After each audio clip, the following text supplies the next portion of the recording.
Thank you very much, Mr. Chair. Thank you to all of you for your good work.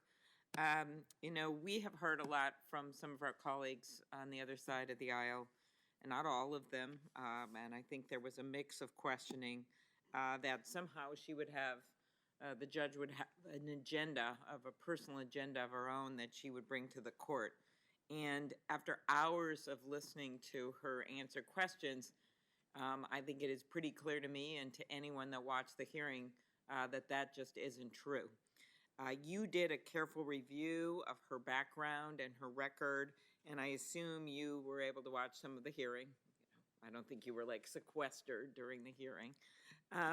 Is there anything in her record or in the answers she gave before the committee that make you believe that she will be anything but an impartial, even-handed justice? There was, well, number one, Senator, we were not glued to the hearings. We were preparing for our testimony. Okay. Okay, very so good. I can't attest to or speak to everything, but certainly there is nothing that's come to our attention to change our well-qualified rating. Very good. As someone who myself, I will call it, was in the arena as a prosecutor, in my case, hundreds of thousands of cases over my years and supervising hundreds of lawyers, it's always easy for anyone to step back and pick apart any case. I think Senator Blumenthal knows that. I think Senator Whitehouse knows that. You can say someone is too tough, which I've heard, or you can say they're too weak, which I've also heard. But I think your review and actually talking to the people who work with her and appeared before her is really quite important. And I know this is the same kind of review you have done for other justices, regardless of the political party of the president. Is that right? Correct. Correct. One of the things that I brought up with her yesterday, and this, whatever that discussion you wouldn't have had to see, was that of her over 500 opinions, I think nearly 600 opinions, she only had a 3% reversal rate. And in one case that she and I discussed involving Guam, she actually wrote an opinion. The D.C. Circuit reversed her, but then the U.S. Supreme Court reversed the D.C. Circuit and sided with her unanimously, and Clarence Thomas wrote the opinion.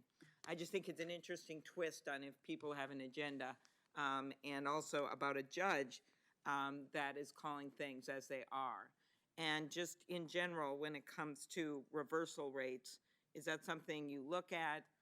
Would you be alarmed if she had a very high reversal rate as opposed to what we see here? Well, we certainly look at reversal rates, and I think Mr. Drayton can comment on the reaction of our reading groups who looked at specifically those cases as well and what their conclusions were. Well, first, Senator, the conclusions were that in the cases in which she was reversed, she was analyzing unquestioned legal questions, unsettled legal questions, and thus they were questions of first impression. When they looked at her analysis in those cases, they found her analysis to be reasonable. And so they felt that she had the difficult questions of jurisdiction and statutory interpretation. And so they felt that her record was excellent, given the fact that only less than 2% of her cases were reversed. Very good. All right. Well, I want to just thank you for your good work. I read some of the comments, which I'm sure are in the record of some of the people that you interviewed, but I guess I'd end with that. She's one of the brightest legal minds in the country. We have a lot of smart people, but she is brilliant. Studying her opinions, this was my favorite, is like a master class in judicial writing. And then finally, I think, which is very important after our hearing yesterday, Judge Jackson has the perfect temperament for a judge.